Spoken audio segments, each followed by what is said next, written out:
What is going down, faithful? We are back for another State of the Franchise episode, and this time we get to prey on the Dallas Cowboys downfall. I can't wait. We're going to get some spicy takes. He's trying to tell me he's not going to be spicy today. I don't agree. We're going to pull it out of him. And if you want to see some spicy Aponte, drop some spicy emojis in the chat because we're going to get after it right now. That's Jason Aponte. I'm Brad Graham. We're going to get into it all right now.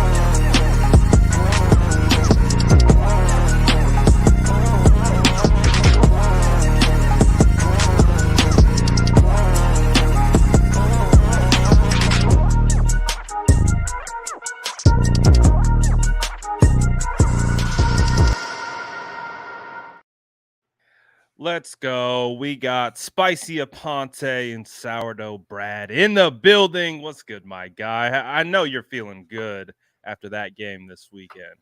I mean, we all are.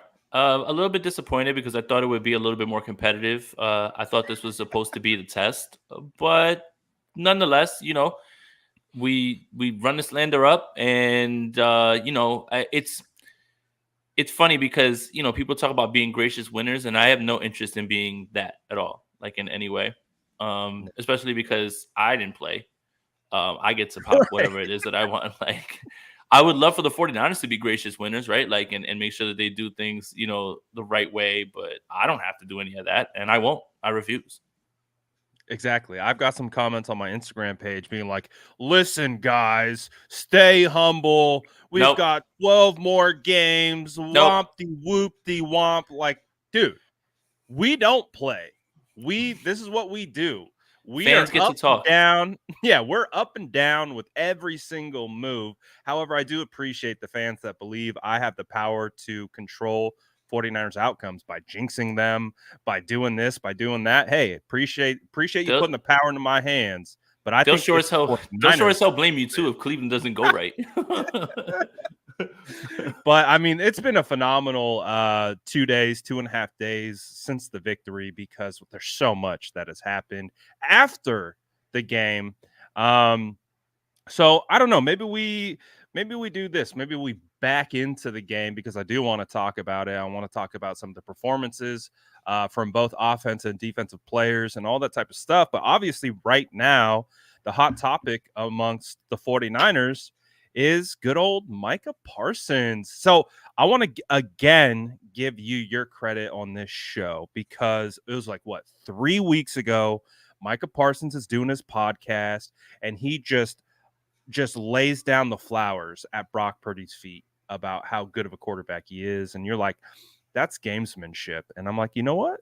You might be right. And then we heard all of Dallas talking leading up until that game. And you're like, oh, yeah, Jerry Jones calling, the Super Bowl's going through San Francisco. Like, we saw Dak Prescott get PTSD triggered. Like, we saw a bunch of different things. And I was like, oh, yeah, the gamesmanship is real. Well, now that the game's over and we've got George Kittle flashing the F Dallas shirt, Micah Parsons, he's crying now. I don't know if he's going to laugh later. Well, what do you think about that whole situation with him right now? I love how the 49ers eliminated the Cowboys in back-to-back postseasons, and this game was absolutely circled all offseason for them. And now you're mad. You weren't mad going into this game. You didn't really want to win this game. Now you're mad. Now it's gone too far.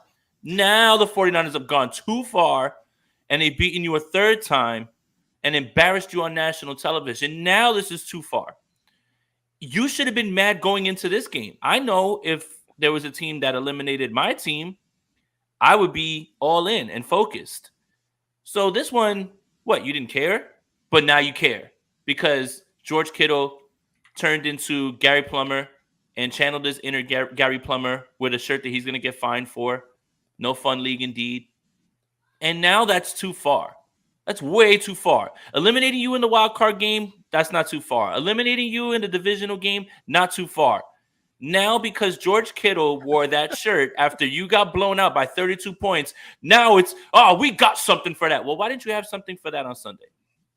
That's the funniest thing about this. It's now you're mad. Oh no. Well, if we see them again. Well, I got some news. I've been looking at the Dallas Cowboys schedule.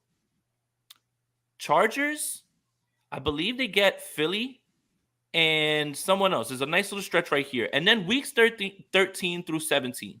Seattle, Philly, Buffalo, Miami in 4 straight weeks. The last 2 on the road. Don't worry about if you see us again. Worry about trying to make the playoffs, because I don't know. That effort leaves me to believe that you're nowhere near the team that you thought you were. And it's so easy to look good when you face Daniel Jones, Mac Jones, and Zach Wilson. Look at what happens now. But now you're mad. Now, Micah Parsons, I'm mad now. I'm upset. Look out now. We're upset. No. You should have just been upset about the game. Forget the shirt. Yeah, it really does feel like Micah Parsons more upset about the shirt than being more upset than having 0 sacks, 0 quarterback hits, and really not having any type of impact in a game that features Colton McKivitz as a guy he was going up against a bunch of times. So, but that's not a shot at Colton McKivitz. That's actually a hat tip to Colton McKivitz. Colton had a really good game for the most part. The whole offensive line had a really good game. I mean, this team is cooking right now. And, hey, Micah Parsons doing a lot of crying. It's fine. It is what it is. That's what happens when you have a in-season podcast. It's one of the pitfalls is that if you let your true emotions show, we are going to pick it up and we're going to run with it. So, hey, it's new media. I love it, but you got to be prepared for what's going to come if you're going to talk during the season. Let's put that aside. I feel his post-game comments were far more concerning than what he said on his podcast. Yes. What did he say, Jason? So he said, the score isn't indicative of how far apart we are. It is. We're the same playoff caliber team. You're not. We have the same type of talent. You don't. We're going to fix some things. You can't. All of those things, I understand trying to be confident, but they come off just more delusional. Like, again, like, you didn't prepare. Like, you guys, like, had an idea of what you thought you wanted to do in this game, and that just unraveled so fast. Like, I've never seen a team fold in a game that big, even if it is just a regular season week 5 game like the Dallas Cowboys did. And then you listen to Dak Prescott, and you listen to Dak Prescott say, this is the most humbling game I've ever been a part of. He clearly doesn't feel like they're close, and as close as that. We're the same playoff caliber team. You're not. We have the same amount of talent. You don't. There's maybe 3 Dallas Cowboys on this team that would start over other 49ers. Maybe like 3, 4. Few on the line, probably. You know? But you don't. You just don't.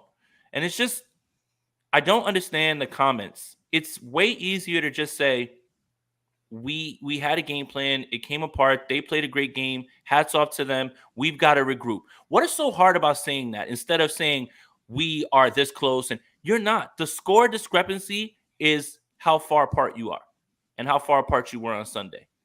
And the 49ers still could have played a better game too. So like the whole idea of like, oh, we won't play so bad again. Yeah. Well, the 49ers could play better too. And why is it never that? It's always we can just play better, but they can't play better. That wasn't a perfect game. Come on. No, so, yeah, Micah Parsons, those post-game comments are way worse than anything you say on your podcast, bud. Yeah, no, I actually agree with that 100%. Because I understand having a belief in yourself and your team, but when you go out and get embarrassed like that on primetime television by one of your biggest rivals historically. It's not a rivalry until you win a game, though. It's a one-sided beef. It's a one-sided beef right now. You beefing with yourself. You know how when people say, oh, we beefing? Nah, you just hate me. I don't even care about you. 100%. That's kind of what it's like. That's kind of what the energy was heading into the game, right? Because of the way they were talking about it. 49ers were just like, yeah, it's another day on the schedule. And, you know, I've heard you say, like, this is like their Super Bowl, right? Like, this was they needed to prove to themselves who they were. This was let's stand in front of the mirror. You are good enough. You are a Super Bowl team. And that's what they were saying all week. And I think that's why Micah Parsons said it after the game as well, because Right. he's reciting the lines he'd been saying all week, but he just got humbled. And they, you are what was it? Herm Edwards that said you are what your record is, or well, you are what you put on tape. And what they put on tape was a team that was nowhere near the caliber of team that the San Francisco 49ers were. It's just that's it. That's facts. Tape doesn't lie, right? Brad, Micah Parsons and the Cowboys are that meme of the guy pointing in the mirror. We are them boys. This is our year. We are them boys. We are them boys. I'm not crying. You're crying. No, my thing is also, it's like, again, the desperation of like, oh, we need to stop this from continuing, right? And it's just like, you didn't play like a team like that. You just seem that far apart. And it's like Mike Tyson says, everybody has a plan until they're punched in the mouth. And by the end of that game, they were limping off the field. Bland's in the locker room. Vander Esch is injured. Like, guys are just dropping like flies. And like, looking at the tape, I think a lot of what I noticed is the Cowboys don't have separators on the outside, and their game is predicated now on no shots down the field. Everything is quick game stuff. Everything is quick game concepts with Dak, right? CD's in the slot. Yeah, CD's in the slot, but the 49ers did a great job of starting with a slot corner, but then bracketing him with Tashawn Gibson. And then they said, you know what, Brandon Cooks, Michael Gallup, we'll see. We'll take our chances. They really don't have guys that can separate and take shot plays. That's why when you look at their like explosive play rate, it's not high, because that's not how they're running their offense. Is that a function because of the offense not being able to get separation on the outside? Is Dak Prescott regressing? Maybe yes and yes. Both of those things are true. I also like to believe, if you want something spicy, that the 49ers have kind of kicked off the Dak Prescott is out of Dallas era, right? Like, it's almost like starting this now, because now you're looking at him and you're just like, again, you didn't play well. Again, you threw 3 interceptions. Like, it's almost like he said, it's like he heard somebody on the sideline say, you can't throw 2 more interceptions. And he's like, oh, yeah? Watch this. He's like, dude, that's what the last pick looked like. Right. To Oren Burks. He had double slants, and he just, like a robot, was like, meh, meh, and Oren just read his eyes and just picked it up. I was just like, dude, he's not even trying anymore. Right. Like, he just Dak, up, you can't throw 3 picks. I'll show you. I'll show you, pesky kids. Watch this. No, it was bad. I mean, obviously they had I would say it was a good play call, good design, and they got the look that they wanted on the shot to Turpin, where they scored their only touchdown on the day. And that was a disadvantage. You had, Turpin's extremely fast, and he got one-on-one matchup with Isaiah Oliver. But going through the tape, like, I'm feeling better and better about the secondary than I feel like when watching in person. And this is the way I described it. It's like they're completing these little underneath passes, and I'm like, dang, it feels like we're getting dinked and dunked to death. But then when you kind of go back in the tape, you're like, well, that was only like 3-yard reception. No, that was a 5-yard reception. And then they get a 3 and out. You're like, actually, it's kind of like run plays almost, right? They keep everything in front of them. I thought they did a better job of mixing up more man, more press, more bump and run, opposed to just playing off the whole time. So I liked that mix. It feels like that's what we need. We need the mix of man, press, bump and run, because Charvarius Ward and Diamador Lenore are great man press corners. They can both do it. And like, you think of the Diamador deflection to interception to Fred Warner, he was in phase. He ran the route better than the wide receiver, stuck his hand across. So when looking at the secondary, I feel like they're looking better. And again, when I was watching them against Arizona, it felt more scheme like oriented when they were having issues than personnel issues. And I think Isaiah Oliver's done a pretty decent job along with the other 2 cornerbacks. What did you see? I know you're really good at diagnosing coverages and breakdowns like that. So what did you see from the secondary? Yeah, and remember last week I ran down the numbers of how much the 49ers had kind of played cover 1, cover 3, had really been much more of a majority of a zone team. Right. But that's the genius of kind of what you put on tape, because the Dallas Cowboys are looking at that as saying, well, they're gonna run zone, then we're gonna be able to put some zone beaters in there. And then Steve Wilkes pulls the rug out from under you and says, no, no, no, we're running man this game. And we're doing something that's completely different than the 4 weeks, right? And that's kind of like what I've been trying to preach as far as patience with Steve Wilkes is personnel is going to dictate what you can play.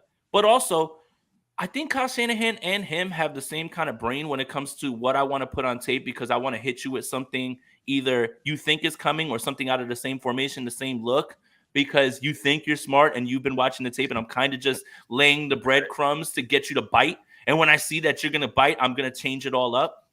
It's like a little bit of that Cam Newton clip where it's like, oh, you've been watching tape. Yeah. Watch this. He's like, all right, watch this. Right, exactly. So he's like, it's that wheel route. It's that wheel route. It's like, okay, like you have staple plays that you put on there that really can't change anything up, and you might change run action. Like some of the throws that I saw that were made in this game, I know we're getting away from secondary, were off of run action. Like it was really cool to see, like you're pulling one way, so everybody's biting on the run, and it opens up a window for you, like on a throw, like to Ayuk. So it's really interesting to know the chess match, right?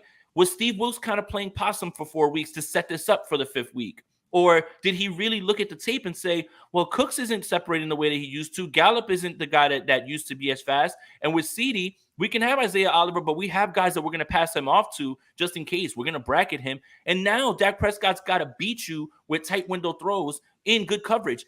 All of those things matter. So when you jump out the window and you say something about like, oh, well, I hate the coverage, I hate this, I hate that, some of it is just mind games setting things up for other personnel and other games. And I feel like Steve Wilkes really, really was in his bag this week, because he was like, okay, you think you've got a grasp on what we're doing? We're switching it up. And I can show you that we can do both against certain personnel. So I was very impressed with Steve Wilkes in the secondary as well. Shout out to Diamador Lenore. I think he gave up 2 catches on 4 targets.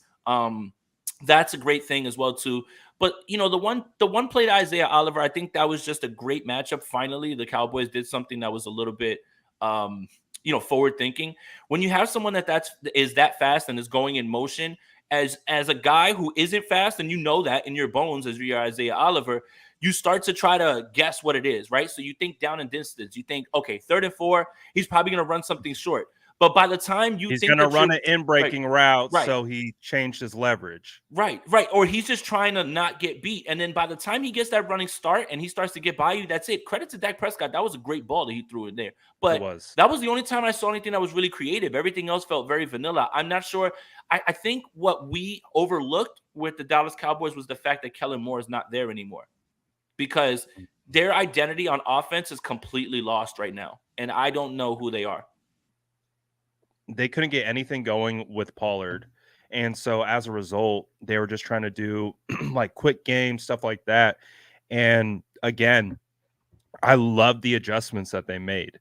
Like you had that one pass deflection from Charvarius Ward, like 40 yards downfield, where he's in the hip pocket. And that's why, like, when I watch the tape of the defense, and again, I'm not a defensive guy, so I'm just trying to see things and be like, this is how my brain rationalizes it. When I see him playing so much soft coverage, it just feels like they're giving them those shots. Now, again, I think we talked about the rationale. They're not trying to get beat deep, right? It's a high to low concept. So what I liked is the adjustment, and you talked about that, really well, about just how they changed everything. And I think that made it really hard for Dak Prescott to kind of understand in real time, because he wasn't in rhythm.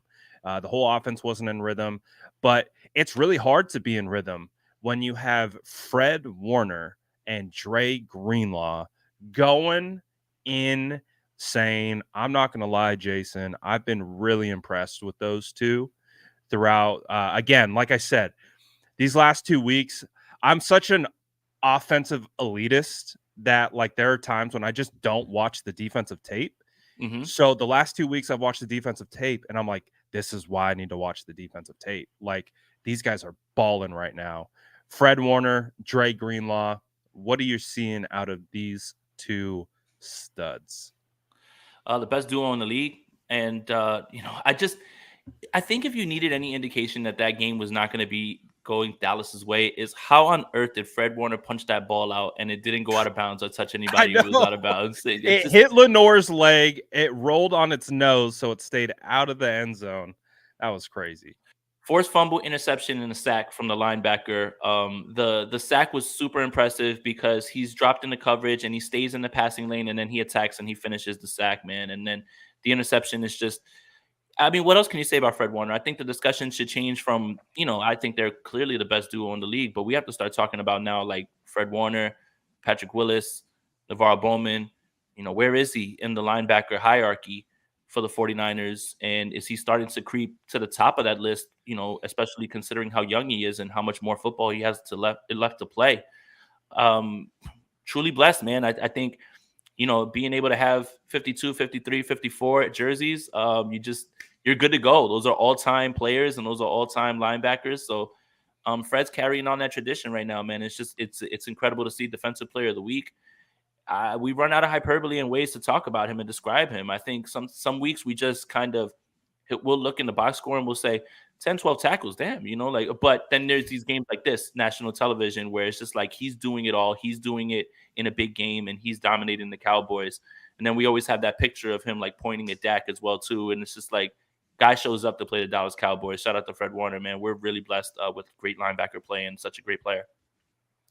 Yeah, I mean, it's been something that we've been saying for a while now, but Fred Warner is your prototypical middle linebacker for the new era of football, because when we compare Bowman and Willis to, like, let's say Dre and Fred, they're different play styles, right? Because what Bowman and Willis were now, but Willis could play in any era. I don't think there's any issue with that. No, absolutely not.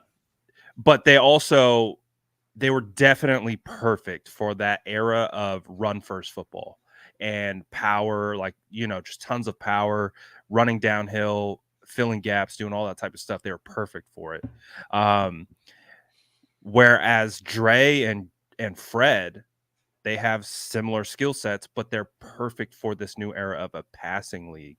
Like both of them being able to spy mobile quarterbacks and hunt them down and get sacks. Both Dre and Fred got sacks. Both were spying the quarterback essentially, and they're so fast that Dak couldn't even get beyond the line of scrimmage. And Dak is a good runner. He's a pretty good runner. And so right now, Dre Greenlaw, Fred Warner, man, I'm so impressed with those two. Obviously, we've known how good Fred is for a long time. We call him All-Pro Fred for a reason. He is the best linebacker in the NFL, and he's heading into that category of being best linebacker of the decade. Like he's, how Willis is in that conversation for the 2000s. Like he's going to be the 2010, whatever. He's going to be in that category. Dre, though, is creeping up there. Because when I'm watching these two guys play together, they have a little bit different play styles, but they're both equally like all over the place. Mm-hmm. So if I'm looking at this and I'm looking at Fred Warner, I'm like, yeah, you're for sure the best linebacker in the NFL. And then I'm watching Dre chase down dudes, get sacks. He's all over the place. I'm like, well, damn, you're not far behind. Like, I'm not going to be shocked at all if we hear at the end of the year, All-Pro Fred and All-Pro Dre. I think, I don't know. You said it at the beginning, best tandem in football. It's not just the best tandem. It's not like Fred's carrying Dre. Like Dre is also playing extremely well. Yeah, and week after week, we always find ways to be wowed by them, even though we kind of expected and we've kind of set our watch to it. It almost gets boring. With how well they play, and it's just week after week. So yeah, there's not too many complaints coming out of this game at this point. I think the 49ers didn't play a perfect game, but that's probably as close as you could get to it. I think that's kind of what Kyle Shanahan said in the post-game press conference too. So just a little disappointed. I thought this was going to be like a game where the 49ers were tested a little bit, and we can still perpetuate the argument that the 49ers haven't played anybody really good yet. The thing is this, or No, you go ahead. Finish your thought. No. I think the Cleveland Browns, this next one, the Cleveland Browns defense is who Dallas thinks they are. That's who they think they are. That's who everybody thought they were. But that's who Cleveland's offense is. So I'm super interested, regardless of whether Watson plays or not. I'm super interested to see how this defense goes up against this offense, because I think Cleveland is much better defensively. They've got better corners, and Myles Garrett is a stud as well too. So this is another good test for Cole McKivitz and the boys. So Cleveland's defense is who Dallas thinks they are. JOK is phenomenal linebacker. Yep. Delpit, Newsome Delpit playing good ball. Yep, Newsome and Ward. They probably are the top two, like the top two, the tandem right there at corner. Like they have an incredible defense, man. I am so excited to see this game. Maurice Hurst balling out on the interior, a guy that was a former 49er for the last legend. 2 years, but was hurt the whole time, unfortunately for him. But he had talent. We could see it in training camp. It just was unfortunate that he wasn't able to actually get out on the field and do it, but he's doing it with the Cleveland Browns. So I agree that's going to be a big matchup. But also to the kind of the previous point, it's like we did think that this was going to be a bit of a measuring stick game for both teams. It was going to be like a gut check for the San Francisco 49ers. Like, are we really that good? And it was like, oh, not only are we that good, we might be a tier above everyone else in the league right now. What this game proved is that Dallas isn't better than Detroit, Seattle. You've been knocked down from the hierarchy. You're not in the discussion you're not in the discussion with the Philadelphia Eagles and the San Francisco 49ers right now. Like you're not better than Detroit. You're not better than Seattle. And guess what? You're gonna have to play Seattle as well too. So this one is such a gut punch for them, because not only did they not answer the bell, but they got their bell rung and they got knocked all the way down to like 5th in the NFC, like in terms of like teams that you would be worried about. I'm far more worried about Detroit, far more worried about Seattle at this point than them, just because of we kind of know the tried and trusted formula. Dak expected to see a bunch of zone. When he doesn't see what he thought he was going to see, that's it. The game plan's ruined. He forgets how to play football.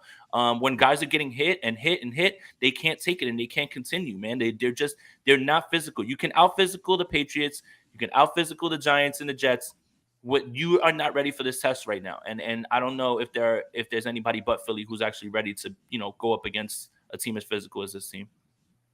I think Dallas got stunned by Arizona, and I think that put them on notice of like, whoa, wait a second. Mm-hmm. And then that's why this was such a big game for them, because they needed to prove to themselves. The fan base needed that, gratification that, okay, we're not a crappy team that just loses to Arizona. That was just a fluke. This I think basically confirmed the priors that like, no, they might be frauds. Like a fraud alert, sound the alarm, because Dallas doesn't look like they got it. They could take care of teams that aren't that great. Like, weeks 1 through 4, they only gave up 41 points. But guess what? Through 3 quarters, they gave up 42 against the San Francisco 49ers. So the Niners are just playing leaps and bounds right now above everyone else. 49ers throwback says Dallas did not want McCaffrey to beat them, and they accomplished that goal. They forced Brock Purdy to beat them, and he did. 4 touchdowns. Trent owns Parsons. That's a good transition into the offense. And what do you think about Throwback's thoughts that he shared with us? Yeah, it was clear that they wanted to stop the run. I mean, I think McCaffrey averaged, I think it was like 2.7 per carry, but Jordan Mason had a nice 69-yard game. JP. And that's 6.9 per carry. So, like, while everybody is looking at, hey, look what they did with Christian McCaffrey, they still can have the ball run on them. I mean, at the end of the game, like when the 49ers are trying to run out the clock, you still are getting punched in the mouth.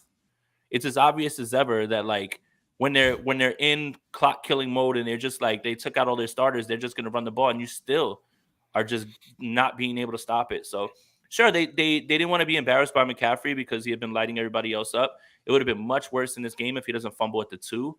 And the 49ers have 42, and they took all their starters out basically in the 4th quarter. So, like, when Micah Parsons says, we got something for that, Debo says, you don't want to see us again because it could be worse. If Kyle Shanahan was as petty as he wanted to be, that could have been run up pretty far. And it could have been really bad. Yeah. And it could have been really bad. That could have been like 60 points. Like they could have ran it up on them because they had given up. They were broken and they took it easy, right? So I hate the idea of like, well, next time we got something for that. Do you? I don't know what it is that you're going to have for that. So if you want to lock in on McCaffrey, fine.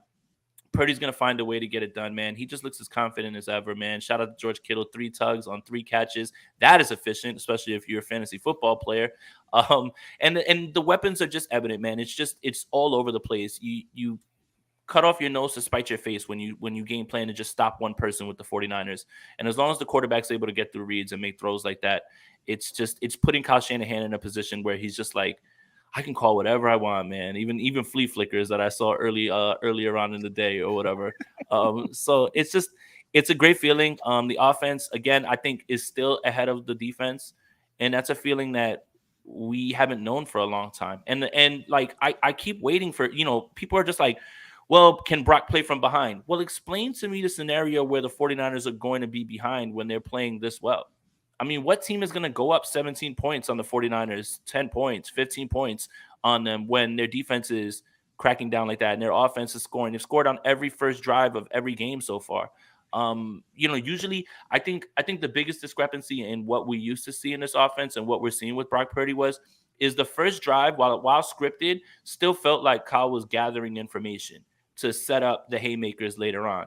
Now it's not like that anymore. It doesn't feel like he's gathering information. He's just like, hey, we're going to get the ball. We're going to go down and we're going to score. And I got ways to get into the end zone. And it starts with the quarterback, man. This offense is so fun to watch. I pulled up all the numbers because Miami and San Francisco are 1 and 2 in almost a few categories that are very important, right? And I want to go through them because everybody was just thinking that I was comparing 1 to 1. I'm like, no, they're 1 and 2. Like that's literally, these are just the objective numbers.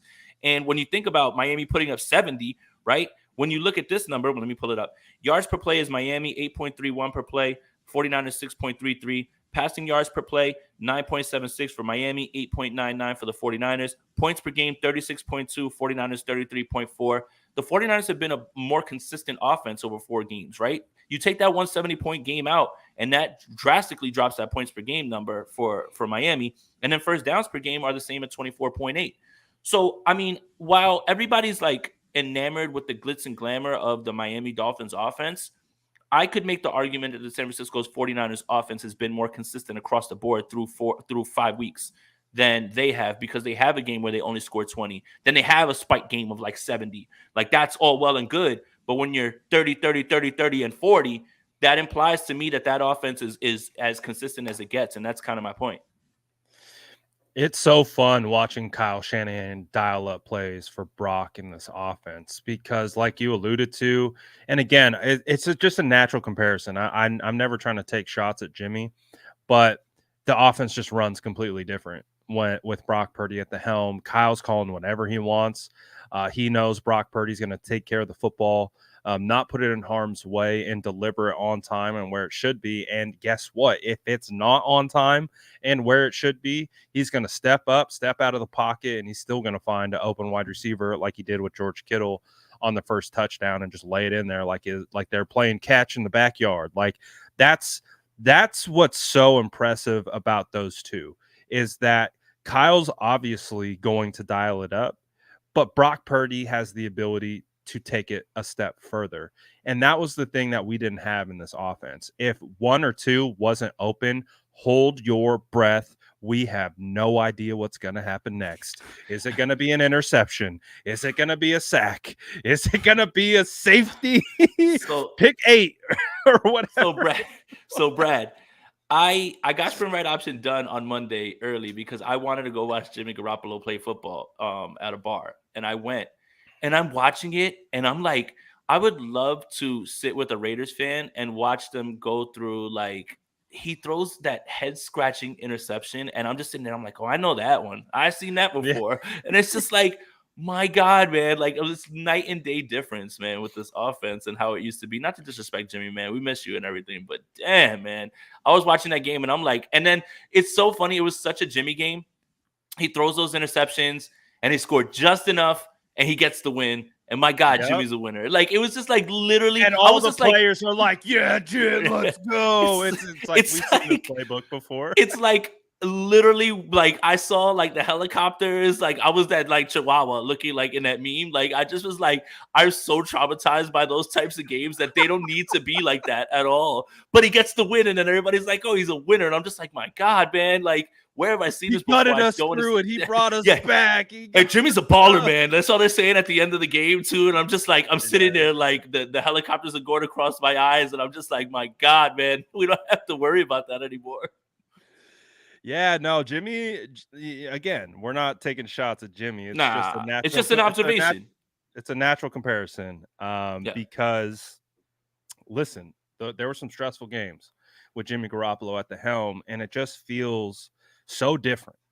You know, George Kittle talked about it. He said Brock Purdy is a lethal killer in the huddle. Like he's a different mindset, different mentality. God, man, like we're so lucky that with all the stuff that had happened with Jimmy getting hurt, Trey getting hurt, and somehow finding out that Brock Purdy could be the guy, and he's proving to be the guy to the point where we are now talking about Brock Purdy as an MVP frontrunner potentially, or at least in the conversation. That is insane to me. It is absolutely insane that just a year ago, the entire NFL passed on Brock Purdy in the draft, including the San Francisco 49ers multiple times, and they just happened to snatch him with the last pick.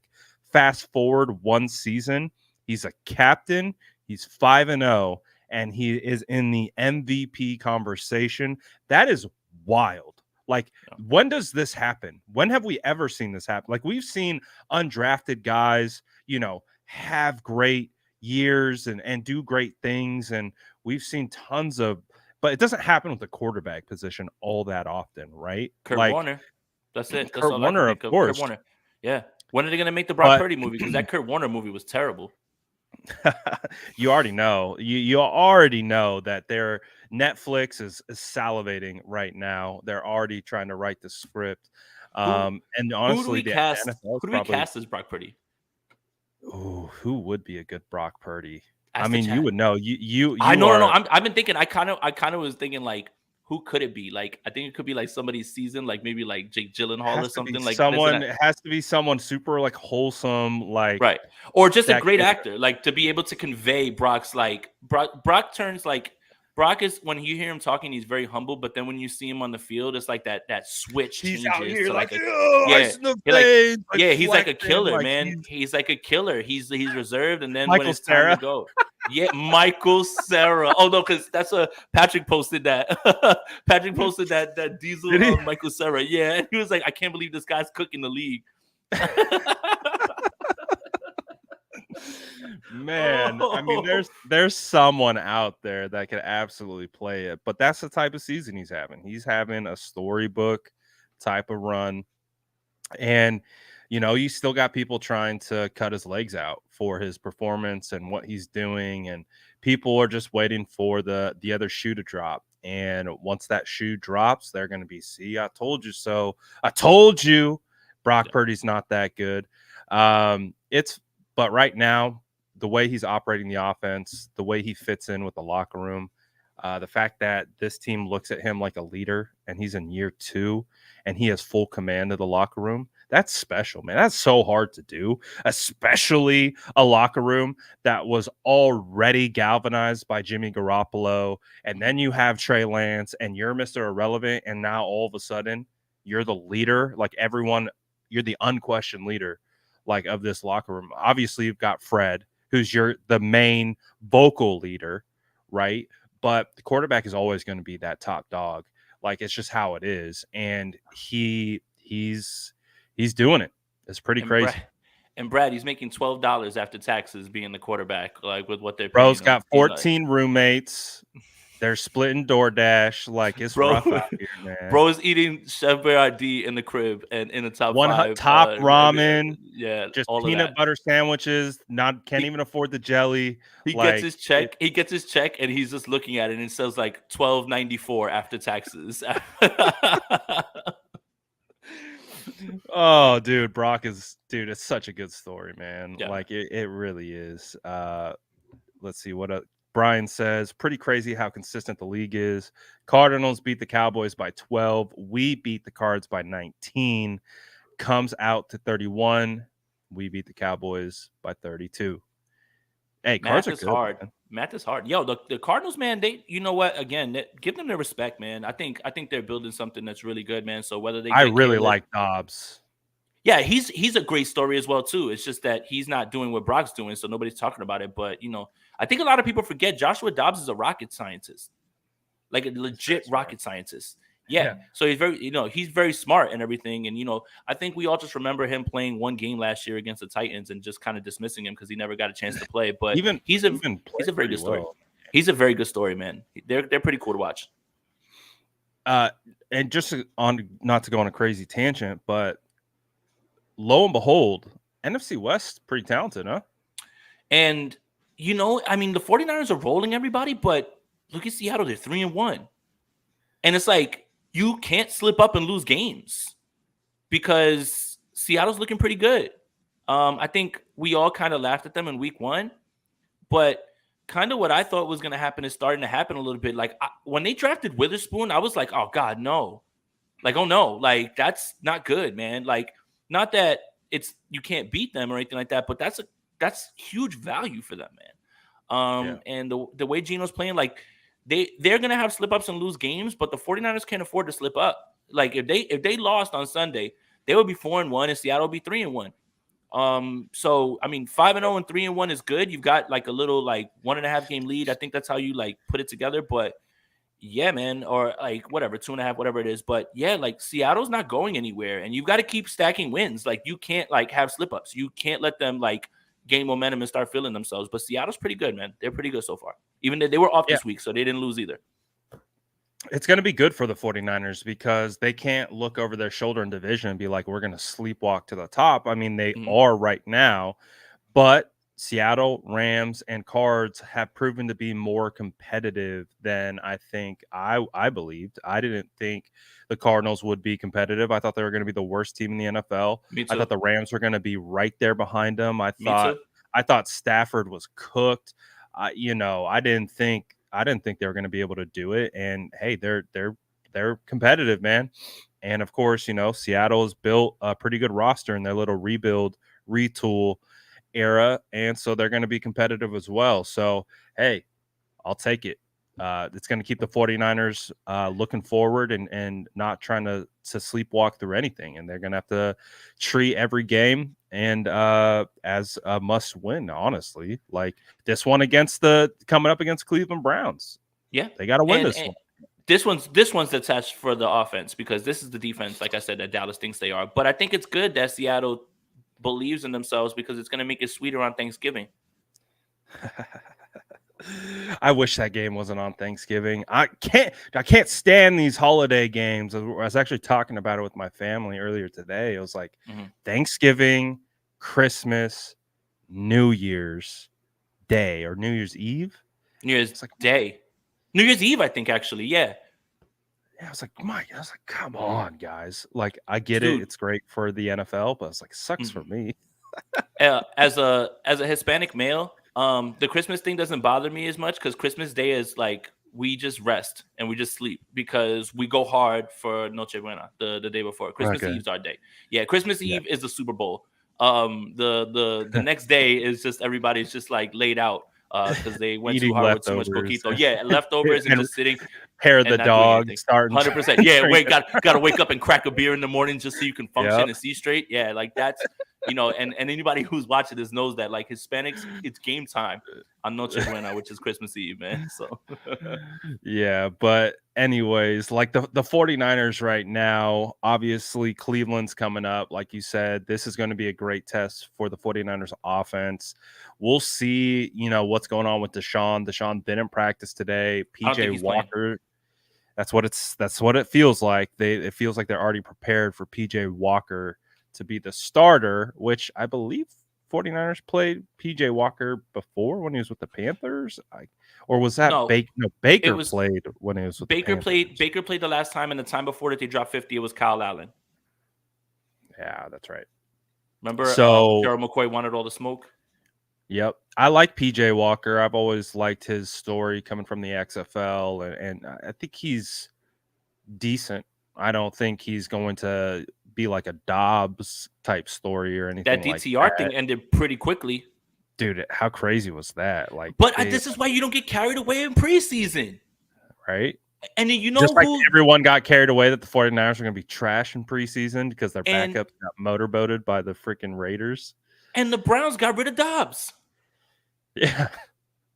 The Browns cut Dobbs for DTR. Dobbs goes to Arizona. Look at him now. And now you're going to play PJ Walker.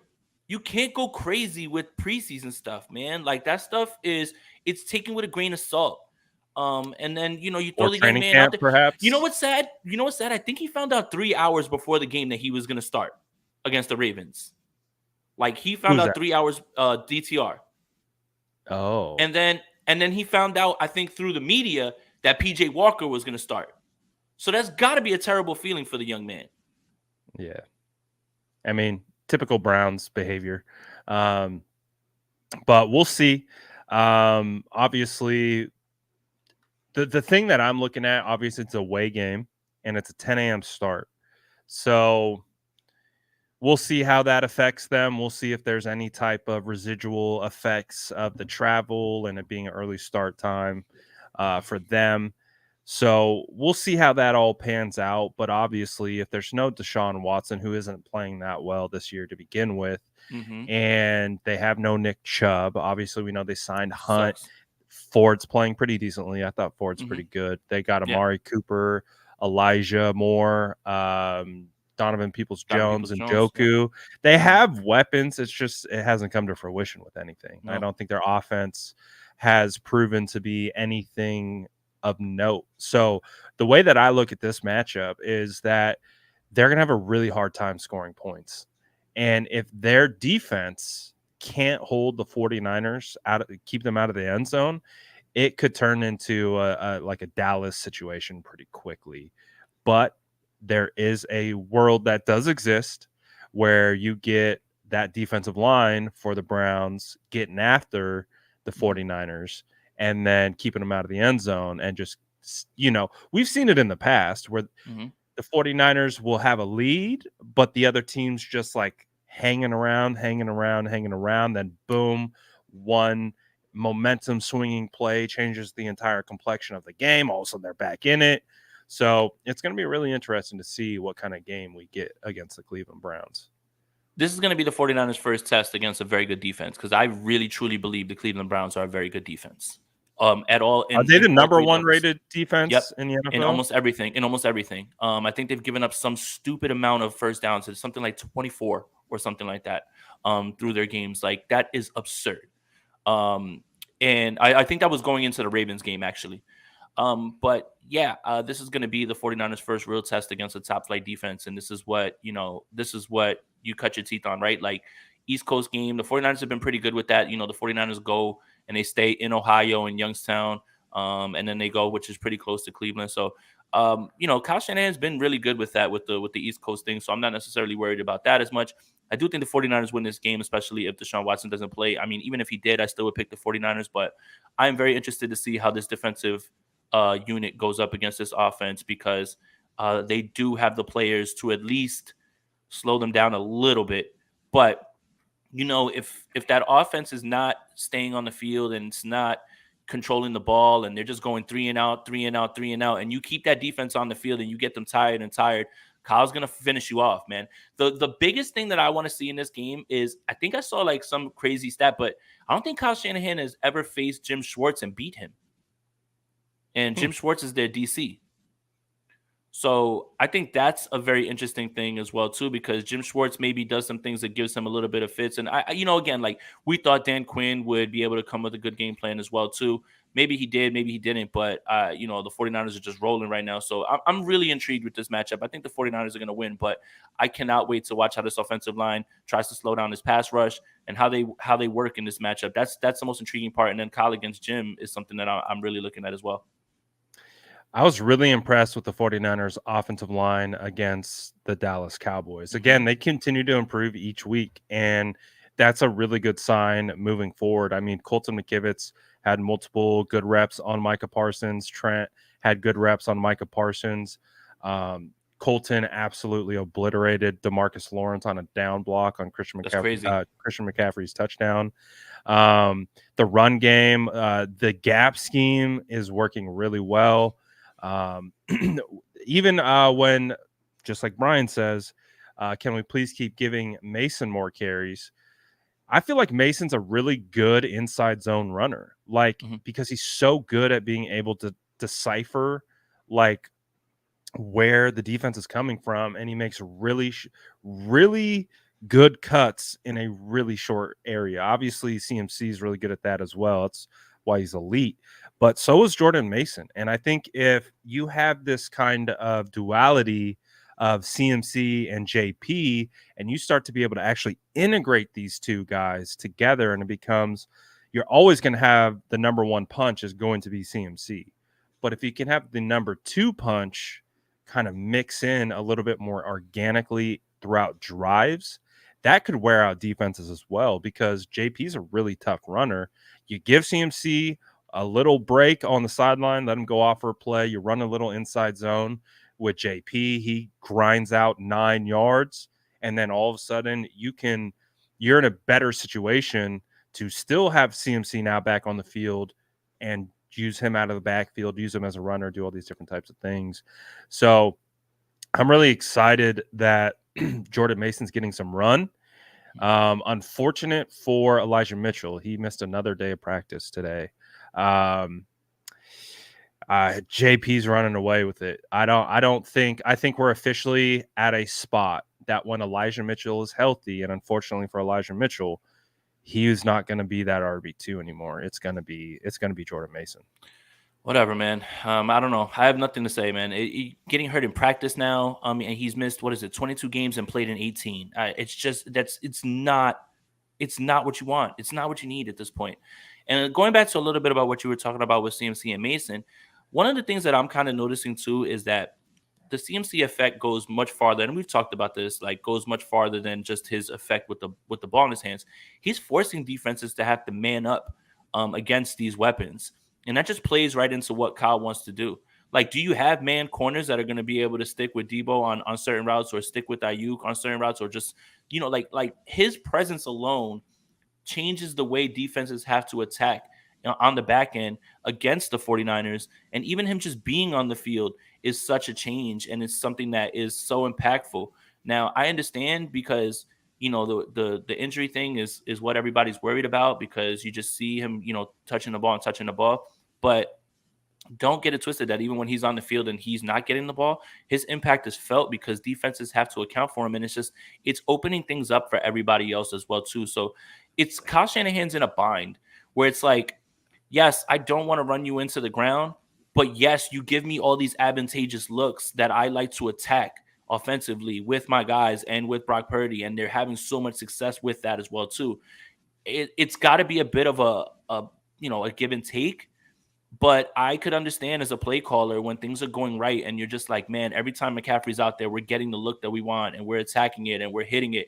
It's like, it's hard to talk him off of having him on the field. So I think that's the part that I think is a little bit harder. It's not just Kyle saying, hey, I just want to have him on the field and give him the ball all the time. It's just that air, that gravity that he occupies on the field, and how it makes everybody else adjust to the other weapons. I think it's tough to get him off the field when your offense is explosive as it is with him on the field. Do you think that gravity led to George Kittle having 3 touchdowns on 3 receptions? Yep. Kyle Juszczyk getting a touchdown as well. Did you think they're just so keyed in on CMC that they were obviously mixed in with Kyle's scheme and what he was running? They were able to just find so many opportunities for Kittle. Dallas came out and they said, we don't want Christian McCaffrey to beat us. Okay, cool. Well, that's fine. You're still so worried about it that it's opening things up for everybody else, and there's always going to be somebody's going to be open. And that's really what it is. It's like, okay, Dallas, you succeeded in the one thing you really wanted to do. Now, your problem is you can't stop everybody else either. So cut off one arm, 2 others grow. Like it's too hard to stop everybody, especially like even if McCaffrey isn't having an effective day running the ball. And I don't suspect there's going to be too many more days where he's 2.7 a carry. it's just his presence alone that opens things up for everybody else. And it's like Kyle's just like having fun, having a blast in the candy store, just like picking whatever he wants. Do we have Yes, he another? got it. He got We have it. He another. got We it. have another one. Ryan, thank you for getting it. Have you ever seen Wayne's World? Yeah, but it's been a long time. Okay, that's what he's talking about. That's what it was made. So Kyle made the one for my channel, and it's a scene in that movie where they're like, "We're in Texas," like yeehaw. And he goes, and then we're going to New York, and then he goes, "We're in Do you have Delaware." it? Can you throw it on the screen? I have the thumbnail, but I don't have the scene. I'm trying to give you the reference. So the reference is like he's like, "Hey, so we're in Delaware." He's like, "Wow, we're in Delaware." Like that was it. So like that's what it is. It's like, "Hi, we're in Cleveland." So he superimposed your face over Garth and me over Wayne. I'm gonna pull it up right now. I got you. It's All so right. good. Kyle is and Kyle's just like, I Hey, was hoping you get the reference. Last week Huh? was fire. So Last week was the best one. The best one, that was honestly. hilarious. Hold on. It's not this one, I don't think. Nah. Come on. That's not it. Give me a sec. But keep going. I'll find it. But that's so good that he got it. I'm so happy. While you're getting that up, DJ, member for 15 months. Damn, that's crazy. Yes, sir. That's wild that it says that too. I like that it says that. Lets us know how long you guys have been a member to the channel, and we appreciate all the support. He says we have so many offensive weapons that. Do you have a SDS logo? Am I seeing that properly? He does. Yes, he does. Okay. I just peeped the SDS profile. Caught me off guard. All right, I got it. I got the thumbnail up. All right, I'll pull it up right after this. We have so many offensive weapons that the other team is shell-shocked on who to cover and what to do. Smash that like button. Hey, he's not wrong. He's not wrong. That's exactly what we were talking about. It's like take away one, doesn't matter. There's three more there. That's really what it's about, and you can't stop it all. The only way this team's offense is stopped is if they're making mistakes and they're turning the ball over. And that just hasn't happened through 5 weeks. Yeah, absolutely. All right, we got it. I could see it in the little picture. Let's get it in all its glory. Oh my! That's it. So you see, because they're like, we're in Delaware, and he's like, "Hi, we're in Delaware." Like that's it. So hey, I look good as a blonde. I also need to get a little mullet cut going too. Hair already. Yo, shout out to Kyle. And also, man, I've been to Cleveland. Cleveland ain't that bad. I went for the draft. That was the first draft I ever covered. That was the Trey Lance draft, the pick at 3. But yeah, man, that's exactly what that is. Shout out to anybody who's ever seen Wayne's World. Shout out to Kyle B, man. He surprises me because that's right up my alley with my old ass. No, this is hilarious. This is phenomenal. Yeah. Plus, I got the shades on too, so it just fits perfectly. The mullet, dude, got me thinking about going blonde, cutting a mullet. That's fire. Yeah.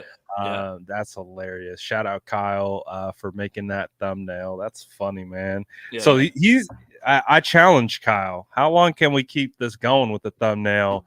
Because so far, 2 for 2 have been 10 out of 10. So Kyle, you're on notice. You got you've set the bar now. Yep. I want to see it continue to go because those are hilarious. My God, Kyle Breckwitz is too funny, man. He's done so other ones like Don't Wake Shanny instead of Don't Wake Danny. Like a bunch of them. Like it's just so good. I get the references. You know, they're so good. Have we talked about Randy Gregory together?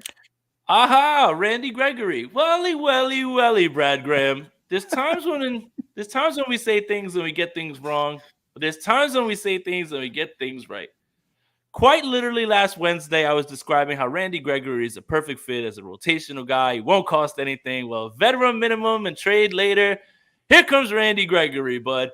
And if you want to take it a step further, he was totally brought here to give away the defenses, the Dallas defense, since he's a former defender, since we're still running with that, right? Like Trey Lance was going to give everybody the offense.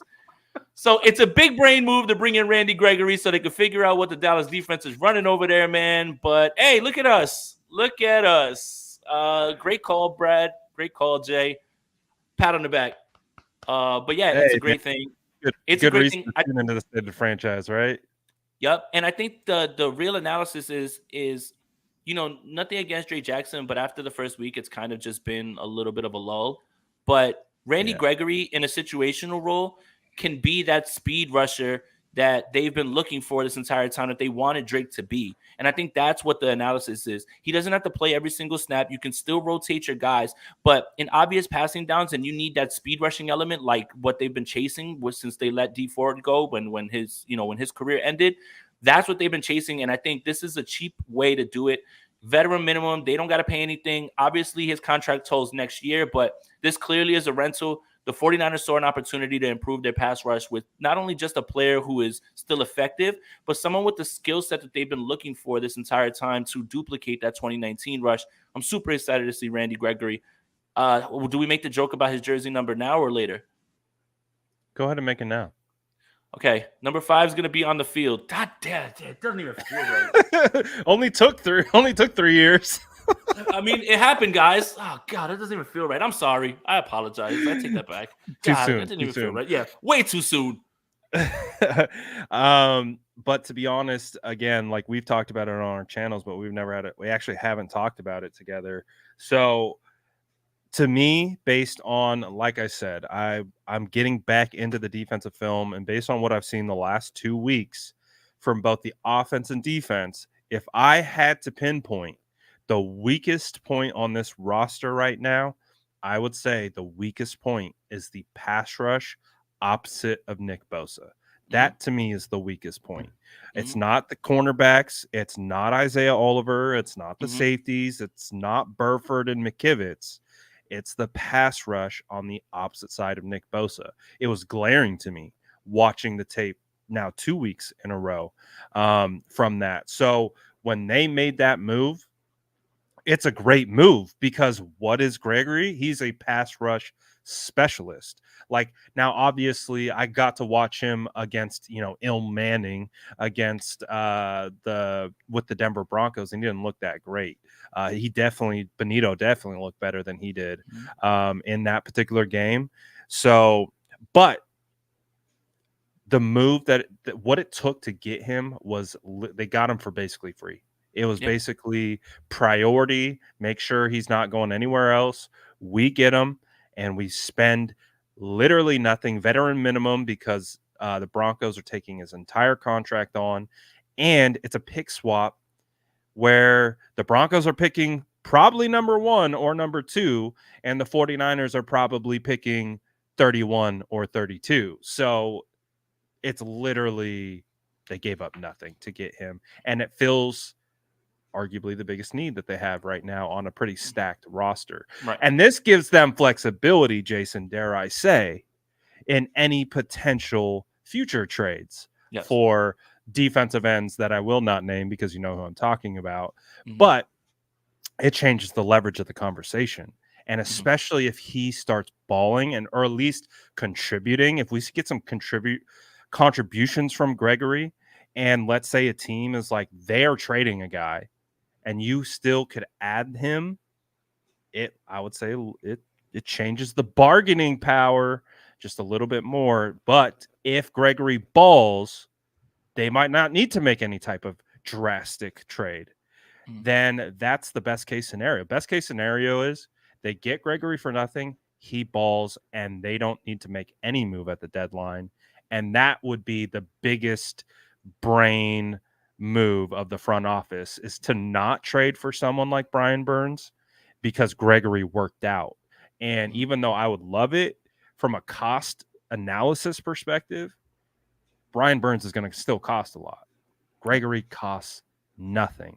And if he could give a fraction more of what they're getting right now, that could be enough to change the tides of the defensive line. So we'll see. And Chris Kosarik, he gets people paid. I mean, I just wrote an article today on Niners Nation about, what moves people would like to see. Obviously, people would like offensive line. I think Denver came out today and said that it's a tear down, but the one player that they are not moving off of is Patrick Surtain. Yeah, but no Surtain. So no Surtain. But Garrett Bowles is a left tackle, right? Who has voiced his displeasure, and my hesitance is, okay, what's the cost? And then can you flip him to right tackle? Like, would you be able to flip him to right tackle? And then why would you do that if Colton McKivitz is improving? I think as we go along and we go back and we look at what it took to get Emmanuel Sanders and how much that was huge for the wide receiver room with the 49ers in 2019. I think the Omenihu deal is the one that you really look at that's kind of similar to this, except the fact that Omenihu was someone who had talent but didn't have the production, and Randy Gregory has put up more than him. But it's the same idea, right? Is you get Omenihu in here, you let Kosarik get his hands on him, and then boom, even with a 6-game suspension or whatever it is, Kansas City signs him.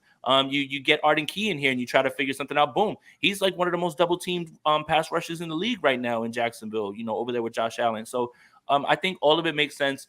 Low risk, high reward. And if you look at the way he should be used, I think he's past the time where he's on every down. But in obvious passing downs, I think that's where he'll thrive. And we've noticed that there's been guys like Javon Kinlaw who situationally are put on the field, and now you see production, but they may not be an every down player, which is okay. And especially given like what he can give as pass rush, he doesn't have to be a guy that's got to be in there to stop the run. Just go get the quarterback. Just go that way, like D Ford used to say. And honestly, Cleveland has been really good in the run game. Like that's where he's always been good, and that's where he's always been. That's what he was coming out of Clemson. He was never a plus pass rusher. Like shout out to Mike Mayock. He was always a good run defender and edge setter and things like that. But he doesn't have that gear to get around the edge. So with Gregory, you can still, and we know that you just talked about it. They're gonna shift guys all over the place. They're gonna rotate. Drake is a good looper. They can still utilize these guys in a bunch of different ways, and this could be this. We'll see. Is this the move that's going to take the defensive line to a new level? We're going to find out. It could. It might not. He might be a little washed. Who knows? We're going to find out. Maybe a new environment energizes him. Being with this defensive line energizes him, and we see a different player. So we're going to find out. But and real quick, shout out to Kerry Hyder. I kind of was hoping that we could sneak him back on the practice squad, but yeah. D'Amico, you're getting the band back together. You bring him back. Yeah. You bring Jason Verrett back. All right, man. You sneaky. Yeah. Kerry Hyder to the Texans practice squad with Jimmy Ward, and there's one more. Jason Verrett. Oh, that's right. That was today, right? Yeah. I was half asleep when I made that post. So, yeah, man. I'm excited, though. The San Francisco 49ers are in good shape. We're getting some video out right now. First sights of Randy Gregory in that number 5. Man, he's got some good, like he's a long defensive end. He's got some long arms. Oh, just go get the quarterback. He's speed rusher. Like he's got all we need. He just got to be that speed rusher guy that opposite Nick Bosa, man. He doesn't have to be somebody who's on the field all the time, but obvious passing downs, third downs, get him out there. The same way you use D Ford. The same way you use D Ford is, obviously he may not have the impact because I think people forget how good D Ford was in 2019, but that's the same idea. That's the same exact idea with Randy Gregory. And for the veteran minimum, it doesn't hurt to take a peek. No, it does not. So this might be a phenomenal piece. We're gonna find out. Might be just another guy, but hey, that's what getting out there on Sundays is all about. Anything else you wanted to touch on before we wrapped up today? No, I think again, guys. I think this is going to now be the end of my Cowboy slander run. It's been a good run. If you guys have been reading on Niners Nation, I wrote one really, really good Micah Parsons article where I was just free to let my personality run wild. I cooked. It was good. The memes were great. It's been fun. But now let's turn to Cleveland. This was the 1 week I didn't want to turn the page. Oh, yeah. Pull it up. Oh, yeah. No, not Devin A-Chain. Come on, man. Just when he was starting to cook, now he gets on IR. Dude, one of my teams, I had Justin Jefferson and Achane. I had to put both of them in my IR position, and I started playing taps, and I took my flag and I started like bringing it down. I'm just like, dude. And then I have you know Justin what's Jefferson in like 4 or 5 leagues. and you That know was what's the crazy. worst? You know what's the worst? Justin Jefferson is not going to play against the 49ers. He's my favorite receiver to watch, and I get to watch him in a game that I have to intently watch, and he's not going to play, man. Like, it just, damn it, man. Oh, my God, this sucks. All right, let's pull this up. Brad, you're not going to like these thoughts about Shocking. Was my team not any good? I have no idea. We're about to find out. I'm gonna find it right now. Yes, I'm gonna pull it up again, guys. Underdog Fantasy. You can do higher and lower wagers. You can use promo code APONTE APONTE to double your first deposit. Shout out to everybody who's been enjoying it. We posted pics of the higher and lowers that we like. Obviously Matt wants to see it because he's in first place. He had another 146 point game.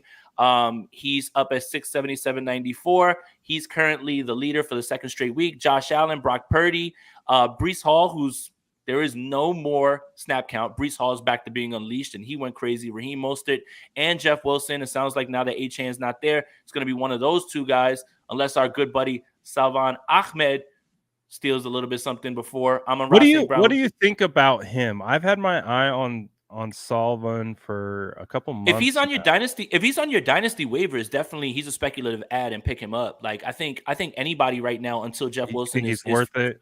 Yeah, I think anybody right now until Jeff Wilson is fully cleared off of IR is worth it in that offense. And Salvan was playing well before he got hurt. Like he was the one holding off Achane.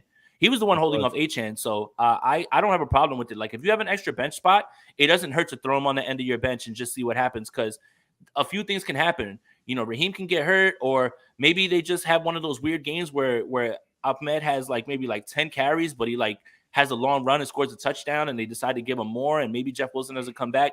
You want to get your hands on explosive offenses, so you try to do this as much as you can and pick up one of those guys. So, and then obviously DJ Moore won the week for him this week. That's not cool, man.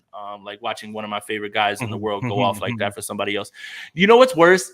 I had Justin Fields and DJ Moore. No, I had Justin Fields in a league, and in a dynasty league that I rebuilt, in which I had Anthony Richardson, I had Achane, both of them on the IR now. I drafted Addison. I completely smashed my rebuild. And then I'm like, oh yeah, 42 points. And I look over and I'm facing DJ Moore and Logan Thomas. And I'm like, the week's over. I was like, I lost. I was like, oh my God, man. I was like, what the hell just happened? This one is Justin, Lamar Jackson, Jared Goff. Jared Goff's hooping. Christian McCaffrey, pretty good. Josh Jacobs coming along. Kyron Williams, Chris Godwin and Evans, and Adam Thielen, man. I think that's still his best value pick of this draft, man. Like, I think everybody just kind of slept on him, and he's just getting targeted like crazy. I'm still in third. Daniel Jones, Kirk Cousins. It's been Kirk that's been kind of carrying me. Achane was carrying me, but now I lost him. I lost Dobbins. Madison's losing his grip on his backfield. Stevenson's in a terrible offense. Gus is he's a plotter. He doesn't really do much in the pass game. CeeDee's not doing what I thought he would, but I'm getting Keenan Allen back. I just need more big games. I need another Keenan Allen 80-point game. And Brad, I don't want to rub it in, but I'm going down to yours. I'm going all the way down to what place, man? 97. Well, you're in 10th. You're in 10th out of 12. Out of 12. But you got 97 points this week. You had Justin Fields this week. That was great. And no one else. Eckler on a bye. Derek didn't really do anything. Debo did okay for you. And then Zay Flowers and Rashad Bateman just hate catching the football. So that's got to be tough, man. Van Jefferson's over in Atlanta, so maybe that helps. But now he's with your guy Drake London, and then Njoku and Musgrave. Yeah, Brad, it's a bit of a rough go for you, bud. But hey. Yeah, we knew this from the jump, though. This isn't new. So, but hey, if you guys want to do daily drafts, best ball drafts like that as well too, higher and lower wagers, just go to Underdog Fantasy. Use the promo code APONTE to double your first deposit up to $100, I believe, and it is legal for you to use in California as well too. So yeah, just go crazy with it. It's fun way to put some skin in the game and win some money. I've seen some people put up $5, walk away with $250. It's not a bad idea. You just got to hit on all 5 of your picks. I'm just gonna blame this draft on Nick Bosa. That's what I'm gonna do. I'm gonna chalk it up because that was that day we had signed Nick Bosa. You just so kept looking up, and you were like, "Wait, I've got 5 seconds left." Yeah, I was not paying attention. And it bit me in the ass. The man's trying to run a stream and put out posts and draft at the same time. Like maybe next year we'll make sure that like it's a day where we'll figure it out, and I'll know the actual structure of the league as well and how it works. I'm like, oh wait, we can't pick up players. Okay, I'm screwed. Yeah, you can't. Yeah. I'm screwed too, man. I would have. Yeah, I'm in such a bad way in some dynasty leagues that I had to pick up that kid that I never heard of from before that stepped in for James Conner in Arizona. I'm down bad, that bad, where I'm just like, where in a league where I lost like Chubb and I had Eckler and he's hurt, like I'm just like, oh my God, like I'm really going through it. I need to like reach and like blow my fab on this dude. Like I never heard of him until before. I thought Keontae Ingram would have been the guy. Well, I saw Keontae was listed as the starter on their depth chart, but who knows if that means anything. He didn't definitely look like the starters and when he got hurt. But Chuba Hubbard, I'm low key watching his situation. Miles Sanders didn't practice today, guys. Didn't practice, and he was already taking over the snap share. So I'm like, hopefully that can, because I want 0 RB. If he's on your waivers, I want go get 0 him. RB in my startup league, or no, not startup, redraft league. And so like my running backs are Isaiah Pacheco and Tajee Spears right now. Hey, he's taking it too, man. If Tajee Spears is on your waivers as all too, man, like he's actually running routes, and that's important. That's way more valuable in a PPR league than you think, especially. Yeah, and they're not just using Henry as an every down back, like they are giving him a quality snap share. So I mean, it's working for me. I'm 4-1 in this league, in second, tied for first place. So 0 RB is working. Look at you. I always want to go 0 RB, and then I start looking at like that dead zone of like those running backs, and I want to puke. And I'm just like, I can't have these guys on my team. Dude, I went 0 RB, and the RBs I was targeting got poached right before me, and I was like, oh my gosh, like this is backfiring in my face. But I was able to get Justin Jefferson, Chris Olave, DJ Moore, and so like I'm stacked at wide receiver. That's the idea. And I went early, like I went against everything. I went quarterback early. I got Josh Allen. So it was like I just went opposite of what everyone was doing. Yeah. And it's working so far. We'll see how long it lasts. 100%. So we'll see. But looking forward to this upcoming game against the Cleveland Browns. We're getting our first looks at Randy Gregory. So people are posting those on Twitter and all that good stuff. Excited to see what we get. DJ says, Brad, make sure you check your email. I sent full logo to you. Smash that like button for sure. We'll be checking that out. Did I miss another one? I feel like I might have missed. They're all starred. They're all starred. Thank you. So thank you for. I think this is the one I missed from Dabbing Hyena. Member for 3 months. Let's go. I don't want it to happen, but with his constant injuries, do you think they will trade Elijah Mitchell? What do you get for him at this point? I think at this point, I think there has to be a buyer, right? For that to happen. I think at this point, you got to ride it out, because if you are worried about his injury, like this is the one where you don't really like give people away, right? Like if there was someone else like behind, like the idea of trading Jeff Wilson last year is because you had Elijah Mitchell, right? And it's like the thing about the TDP, right. The Mason thing is I think people are forgetting. I think Kyle really values him on special teams because he's so good on special teams, and you can't take away one of your better special teams players when the only thing that you can really say is like a negative about this team right now is like special teams coverage on like punts and kickoffs and stuff like that. So it's hard to like balance all that. I wouldn't want to be a head coach. I understand the sentiment. You guys want to, keep CMC fresh and everything, but Kyle likes him where he's at and what he contributes. And while the special teams is probably the only thing that's like behind everything else, it's hard to get a contributor like that away from there in the name of unless it's like an emergency. Yeah, and I think the only way you're trading Elijah Mitchell is if you get a great pick in return for him, like a 4th rounder, 5th rounder. You'd be lucky to get a 6th now. I don't know if a 5th rounder would do it. If the 49ers would pull the trigger on that.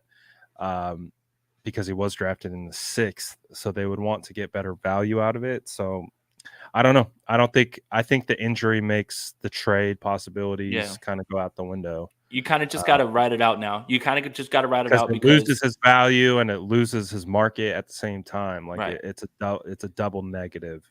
Right now through 5 weeks, we're good. Like we're good. Like in terms of like injuries, right? Like there's nothing really like going on, right? Knock on wood. And it's like you kind of have to brace for the inevitability of like the war of attrition. Like very rarely does teams have like injury luck like this, and they've got to continue it going. So I don't know, like if you can afford that right now because TDP is not that good. The Jordan Mason thing is really, really, a give and take with his special teams contributions. And then, if Elijah Mitchell can just maybe give you 6-7 games, then you can really lighten the load for Christian McCaffrey, especially in games that you don't really need him. Ooh, Jason, Gibbs and Tank Dell for Thielen. Oh, yes. And send it now because, one, Monty's not going anywhere. 2, Gibbs is out again with the hamstring injury. He's probably not going to play this time. And Tank Dell's injured. So definitely let them. I hope in this league they're not paying attention, but trading 2 guys that are injured and one has a role that is like not as good right now because Dan Campbell walked to the podium today and said, I've got a guy that I want to give the ball 20 to 25 times to. Gibbs is a change of pace guy. Hopefully they're buying the name that Gibbs is. And then they don't know that Dell is injured. But Adam Thielen, if you could get him for those 2, I would absolutely pull the trigger on that, especially in a PPR league. He's the guy that every year you look back on the draft and you're just like, damn it, why weren't we on him? Well, he's old. Well, he's he's a number 2 guy. All of those things are true, but he's such a savvy route runner, man. He's so good at what he's doing, and he's got a connection with Bryce Young. So I absolutely would. Yeah, I took flyers on Thielen and all like my startups and redrafts for the great for you, Brad. They had no one else. Don't hurt your arm patting yourself on the back, bud.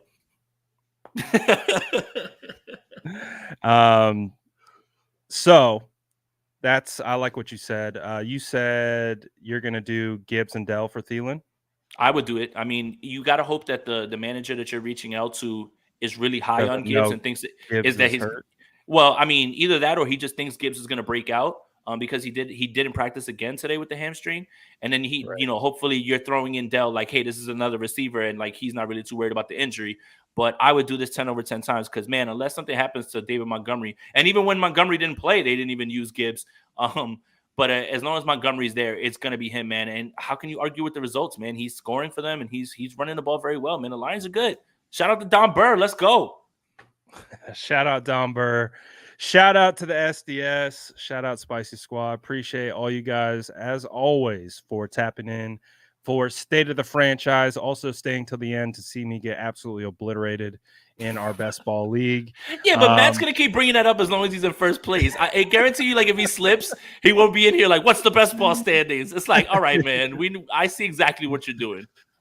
But make sure you're liked and subscribed to both channels. And we'll be back next Wednesday, same time, to do it all again. Hopefully 6-0. Feels good, Jason, to be a San Francisco 49er fan right now. And feels good to keep posting all this content for all you guys. Appreciate all the support. We're out of here for now. Appreciate you. Peace. That's Jason Aponte. I'm Brad Graham. We're going to get into it all right now.